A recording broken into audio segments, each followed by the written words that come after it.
مساء الخير. ندخل في صلب الموضوع مباشرة. أكيد أن هناك غضب، هناك حزن، هناك حسرة، وهناك ألم، هناك كأس قارية كانت في المتناول، هناك قصص وحكايا تتكرر، هناك إخفاقات تتكرر، ودائما وأبدا ما يكون مسرح كأس الأمم الأفريقية. قلت لعنة رابع المونديال، وهي بالفعل يعني مقصودة، ولن في البداية لن أمارس الهجوم. سأحاول كما كنت دائما تقديم النقد البناء. في نفس الوقت نريد أن نقدم شرح للناس، بعض التفاصيل التي حضرت وبعض التفاصيل التي غابت، وأيضا تقييم لهذا المشوار الذي انتهى في ثاني الأدوار، مع العلم أنه كان بالإمكان أفضل مما كان، وإعطاء بعض الملامح الخاصة بالمستقبل الذي فيه أيضا منافسات لا يستهان بها، منها مونديال 2026 وأيضا كأس الأمم الأفريقية في المملكة المغربية، سواء كانت في 2025 أو في يناير 2026، بالإضافة رصد ردود الفعل وقراءة الرسائل التي كانت فيها. رجعوا للماضي، فمن ليس له ماض ليس له حاضر أو مستقبل، وليس بمنطق الأستاذية بقدر ما هو بمنطق خبرة عملية وإعطاء بعض الأمور التي من وجهة نظري أراها بأنها يعني كانت مؤثرة. أنا واحد الإنسان اللي كي آمن أنه كرة القدم خزان بدني محترم، يعني لياقة بدنية، مهارات فردية وجماعية مميزة، كوتشنج جيد، مدرب جيد، طبيب جيد، إداري جيد، اتحاد كروي جيد، وأمور كثيرة أخرى. ولكن كل هذه الأمور أضعها في خانة، وفي الخانة الأخرى في ذات الميزان أضع العامل النفسي. ولذلك سأقول لكم بأن منتخبنا الوطني دخل البطولة باستثناء بسيط في مباراة تنزانيا، ما تبقى من لقاءات وكأن على كاهله حمل ثقيل. هذا الحمل هو رابع المونديال. هي نعمة ولكنها نقمة، هي مفخرة ولكنها لعنة. لم يسبقنا إلى ذلك أحد، فشعرنا أن اللاعبين مباراة الكونغو ما هذا؟ تلعبون بطريقة أفضل، إمكانياتكم الفردية والجماعية أفضل، هناك ثقل. هل شعر الجهاز الفني بذلك؟ كان عليه أن يشعر. هناك من أراد أن يخرج من هذا الضغط النفسي ويبدأ باللعب الاستعراض الذي كلفنا الكثير بالمناسبة، حتى في مباراة جنوب أفريقيا. ولكن كان ضغط كبير جدا على المنتخب الوطني لكرة القدم. قبل بداية المشوار هناك من بدأ يلمح إلى أننا أهل الدار في الكونفدرالية الأفريقية لكرة القدم، نسود ونحكم. حتى مسألة الكذب على الأحياء بدأت. اللجوء إلى ماذا؟ إلى أننا سنخوض مباراة في ملعب اللقاء هناك في سان بيدرو، ونحن خضناها مباراة ودية أمام سيراليون بملعب تدريب. بعد ذلك ضخمت تصريحات أناحي. أقول لكم العامل النفسي هام وهام جدا، لأن من رأى المنتخب الوطني يوم أمس سيعرف أن هناك أعصاب مشدودة، أن هناك مسؤولية ثقيلة ملقاة على اللاعبين، وكأنهم نسوا بأنهم يمارسون رياضة في مسابقة قارية فيها خاسر وفيها منهزم ومتعادل، وفيها لابد من الاستمتاع على الأقل بكرة القدم، لابد من تقديم كل ما لديك، لا أن تكسرك تلك الحواجز التي فيها خوف وقلق من الهزيمة والوداع المبكر. من أين تسلل هذا الشعور؟ أنا أردت أن أتيكم ببعض الأمور، ومنها ما كلف وليد تصريحات زادت غضب البعض عليه ووسائل الإعلام التي بدأت تتحدث، منها ما قاله هو سأوضح الأمر، لا نمثل المغرب، وأخذت من سياقها. وربما وليد مرة يقولها، يعني هو بلسانه يقول أنا في بعض الأحيان تخونني التعابير باللغة العربية أو حتى بالدارجة. على العموم سنعود لذلك. فقلنا جت أفر أناحي، حديث عن ألقاب المنتخب المصري، ما طولاتش، مرت. بعد ذلك مباشرة وقعنا في فخ مبمبا والكونغو زاد الضغط، غاب المدرب عن مباراة زامبيا، ثم عاد بعد ذلك في لقاء جنوب أفريقيا وبقي ذات الضغط. ودعت المنتخبات العريقة من مصر وصولا إلى تونس، سبقتهم في ذلك الجزائر، السنغال.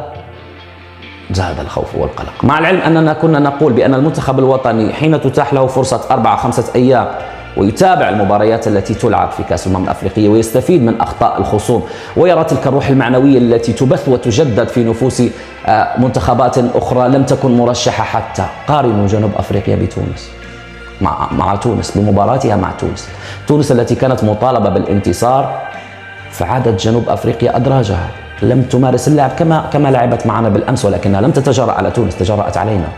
سنحت لهم الفرصة، منحناهم التزكية، منحناهم الثقة. مدربهم كان ذكي، لا على مستوى مجاراة المباراة ولا حتى فترة ما قبل المباراة، وأقصد هنا الساعات التي تسبق المباراة والندوة الصحفية، وكيف تحدث بثقة عالية. انتقلت الثقة إلى لاعبيه.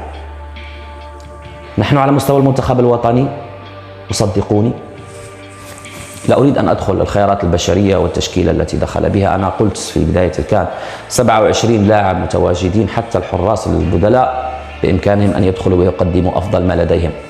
وفي الميزان إن أردنا أن نقول هذا من ساوند داونز وهذا من الأهلي المصري وهذا من كايزر شيفس وهذا من أورلاندو بيراتس ونقارنهم، لأنه لا تقولوا لي بأن المدير الفني ولا المسؤول عن التعاقدات في الباير مكلخ، أبدا.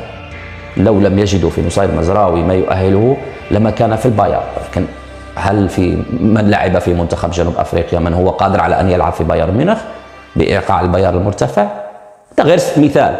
ومدرب باريس سان جيرمان هو كذلك هو مثال، ومدرب مارسيليا كذلك ومثال. لديك أسماء تلمع وتلعب في مرابط في مانشستر يونايتد. هؤلاء اللاعبين اليوم في سان داونز أو غيرها المكونين لجنوب أفريقيا لو فيهم القيمة الفنية العالية لكانوا هم بدورهم أيضا في تلك الأندية العالمية. سيقول قائل ويقول لي ليس بالضرورة أن ترتدي قميص هذا النادي وذاك لكي تكون بطلا في أفريقيا. سأقول لك نعم، ولكن بماذا انتصرت زامبيا بكأس الأمم الأفريقية مع إيرفيرونا؟ انتصرت بانتفاضة، بروح. جعلوا المأساة التي حدث لمنتخب وطنهم بمثابة محفز، وتقاتلوا وقليل من الحظ. والحظ لا يأتيك فجأة، الحظ تناديه، الحظ تستدعيه، الحظ تتقرب منه كتلك الطاقة الإيجابية التي تريد امتصاصها والمجيء بها لك. لن يأتيك هكذا صدفة. وقلنا لكم أعطونا حظ المصريين لجئنا بلقب كأس العالم، ماشي من فراغ صحيح، ولكن هناك من ينادي الحظ، هناك من يجلب الحظ، لا من يرفض الحظ. فقلنا مباراة جنوب أفريقيا وتونس، سيطرت تونس ومع الإمكانيات المحدودة لمنتخب تونس، ويقولها التوانسة مش أنا. فما بالك بمنتخب مغربي قادر على الاحتفاظ بالكرة، قادر على التمريرات، قادر على اقتناص الهجمات، قادر على الاختراق من الوسط، قادر على أن يلعب على الأظهرة. ولكن عانينا بالأمس إلى درجة أن سايس ومرابط في الدقائق الأخيرة أصبحوا هم من يقدموا العرضيات للمنتخب الوطني. افتقدنا مهاجم قناص، وجميل أن يثق وليد الركراكي. وليد تاق مثلا في أمل لاح البارح، مع العلم أنه كان بإمكانه يخرجوه في نهاية الشوط الأول. سال الشوط الأول ما يدخلش الصابي من بداية الشوط الثاني. نصيري حتى مخرج المباراة لم يراه. سال الشوط الأول. مباراة حياة أو موت، مباراة من يقتنص فيها الهدف الأول، خاصة في شوط المباراة الثاني بعد أن انتهى شوط المباراة الأول. من سيقتنص الهدف الأول سينتصر، أمور واضحة، سيغلق كل المساحات، زلزولي بدل مجهول. لكن في وقت من الأوقات هبط قاشر، مشى السوفل، رطوبة عالية، درجة حرارة مرتفعة، مهما كان لديك قوة بدنية ستستنفذ. بالتالي مفاتيح الانتصار كانت في التسجيل، لم تسجل. ما الخلل الذي جعلك لم تسجل؟ ابحث عن تغيير على مستوى وسط الميدان، على مستوى خط الهجوم. بما أنك وثقت في مزراوي الذي جاء من إصابة وغياب عن الملاعب ولم يلعب حتى في الكأس الأفريقية، حصص التدريبية لا تعطيك رؤية شاملة على قدراته البدنية، على كيفية عطائه، إلى متى سيستمر، إلى ما غتعطيكش. ولكن لم تجربه في مباراة، كان عندك عطية الله، كان بالإمكان أن يدخل. هنا كان هضروا على مسألة التشكيلة التي اختارها وليد. حتى على مستوى الكوتشنج كان بالإمكان أفضل مما كان. هو يقول أنا أتحمل المسؤولية، على رأسه. طبعا وليد هو من يتحمل المسؤولية، ولن نعلق المشانق للرجل الذي أمتعنا وأسعدنا وأخذ وتولى المسؤولية أشهر قبل المونديال وفعل ما فعل هناك في قطر. ووليد بالمناسبة فاز على البرازيل، ووليد بالمناسبة لم يخسر حتى في كأس الأمم الأفريقية مرة الدور الأول دون هزيمة بالعالم الكاملة. أمور كثيرة جدا. وكأس أفريقيا إياكم لا تغرنك 9 نقاط ويغرن السنغال 9 نقاط خرجت أمام الكوت ديفوار التي عادت بهدية مغربية.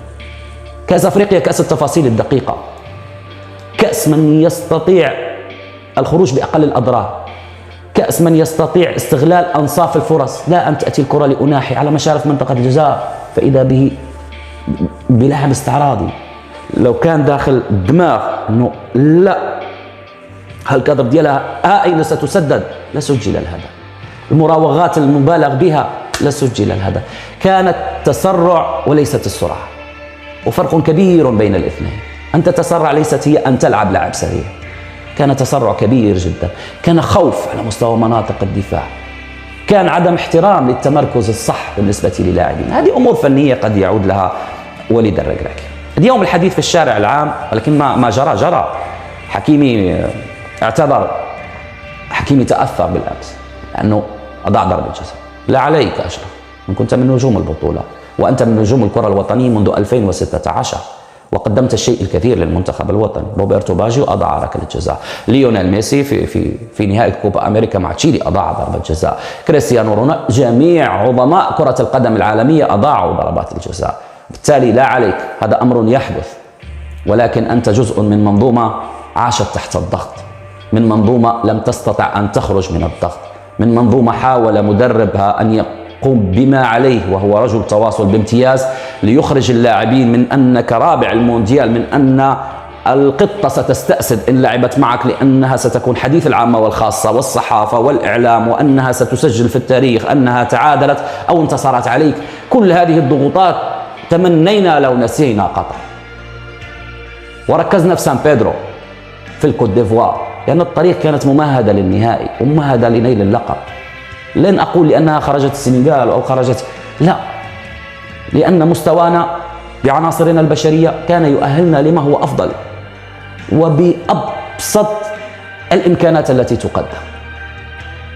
نخرج أمام زامبيا بانتصار بهدف، وكان بالإمكان أن ننتصر بثلاثية ورباعية كذلك، ومثال مع الكونغو الديمقراطي كان بإمكاننا أن نقتل الماتش في بعض الفترات، ولكن هناك خلل ما. تقول لي أن تشكيل المنتقات لدينا أكبر قاعدة اختيار على مستوى اللاعبين الممارسين. يكفي أن المغرب من بين الدول القليلة جدا التي تترك هداف هنا وهداف هناك، مدافع وظهير هنا وظهير هناك، ويلعبون في أحسن الأندية من كثرة قاعدة الاختيار لدى الناخب الوطني. وليد اليوم عليه لغط كبير جدا، ولكنه كما عهدنا بكل شجاعة خرج وقال يتحمل المسؤولية. غنجلسوا مع الرئيس مع الجميع غنشوفوا اللي يحسن المغرب، هذه اللي مهمة. ماشي واحد اللي غيتحبع. قلت لكم فوالا يا ديبا دون لي سيليكسيون اللي ما متفقش، يا الدراري بعدا حتى اللي عندهم سيتي ديفيسيل، كومبيتيسيون ديفيسيل بور تو الموند، اون ا ايشوي وانا الاول. Donc je prends la responsabilité. من بعد غنجلسوا عندنا الوقت، à ce moment-là on prendra la meilleure décision pour le Maroc.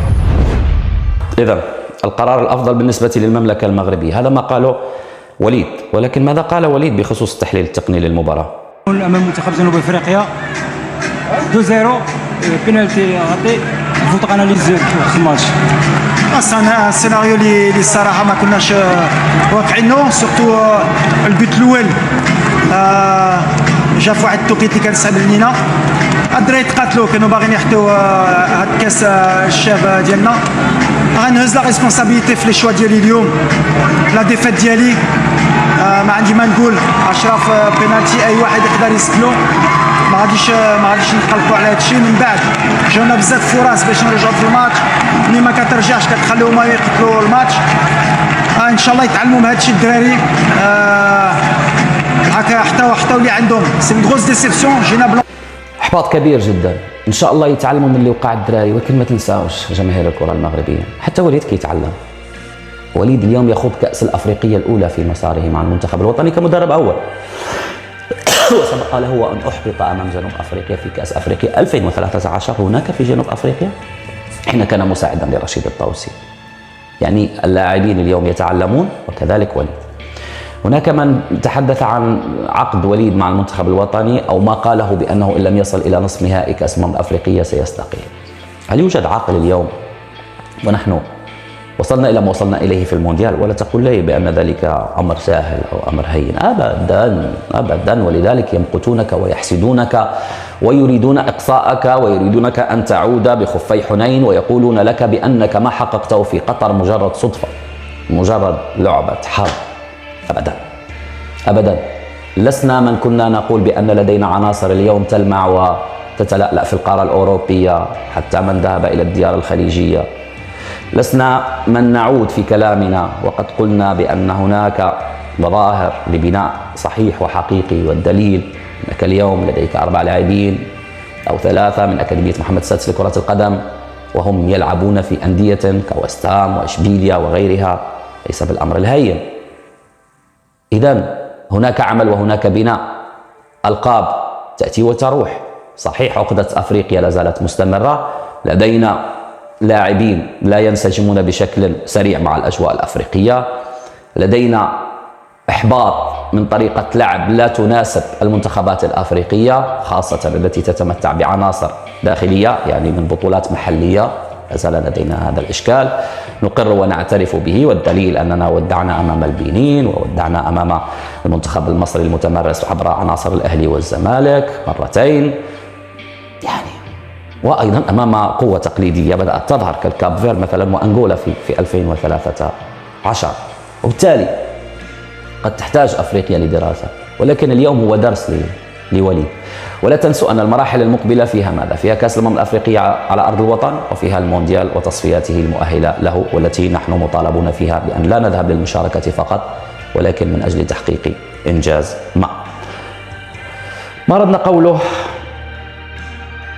أننا اليوم محبطين، نعم، نشعر بالحزن والألم، نعم، ولكن صدقوني ما شعرت به السنغال، وشعرت به الكاميرون، وشعرت به مصر، وشعرت به تونس، وكلها أمم عريقة في عالم كرة القدم الأفريقية، ولو دامت لك لما دامت لغيرك. فاليوم علينا أن نتقبل هذا الإحباط، علينا أن نقرأ فيما أخفقنا، نجالس أنفسنا، وفيما نجحنا. المجهودات التي تقدم للمنتخب الوطني استثنائية، الإمكانات هي الأخرى، كل شيء جاهز من أجل الإبداع والإمتاع. وليد في بعض القناعات، وأنا قلتها في أحد فيديوهات، قلت أتمنى أن تتغير قناعات وليد الركراكي في بعض الأشياء. العلاقة الإنسانية العاطفية الجيدة والثقة المبالغ فيها في بعض العناصر قد تخدمك في مباراة في بطولة ما، ولكنها قد تكشر عن أنيابها في جولة وامتحان آخر. فلذلك المرونة في القرارات والمرونة في إعطاء ثقة مطلقة للبعض أمر مطلوب، خاصة مع توالي الامتحانات. توسيع رقعة الاختيار وإعطاء فرصة لعناصر جديدة والبحث صديقي عن مباريات ودية، كان خطأ ألا نلعب مباريات ودية قبل كأس الأمم الأفريقية. لم نجرب عدد من العناصر، لم نضعهم في اختبارات وامتحانات تعكس لنا قدراتهم الحقيقية. لذلك كنت مع تدوير اللاعبين في كأس الأمم الأفريقية، ولكن لا أن ندخل كل مباراة بتشكيلة معينة. يكفي القول أن مرة الشيبي في مباراة أولى، ثم عطية الله مركز واحد بدلنا فيه 3 لاعب، وفي الأخير جاء نصير مصر. فكيف يمكن أن يكون هناك انسجام ونحن نعلم أن جهاد حكيمي، زياش، أناحي نقطة قوة، غاب زياش انطفأت تلك القوة، ولم نجد خطوط أخرى تقدم لنا البدائل. وقلت لكم باستغراب كيف يمكن أن يتحول أمر هبط وسايس إلى صناع لعب وتقديم عرضيات. هنا كاينة مشكلة. فبناء تشكيلة مثالية، توسيع رقعة الاختيار، وتقليل من منسوب الثقة في بعض العناصر. توحد ما بيرفكت، وتوحد ما يمكن أن يأخذ حظه وحظ غيره. هذه رسالة من الرسائل. على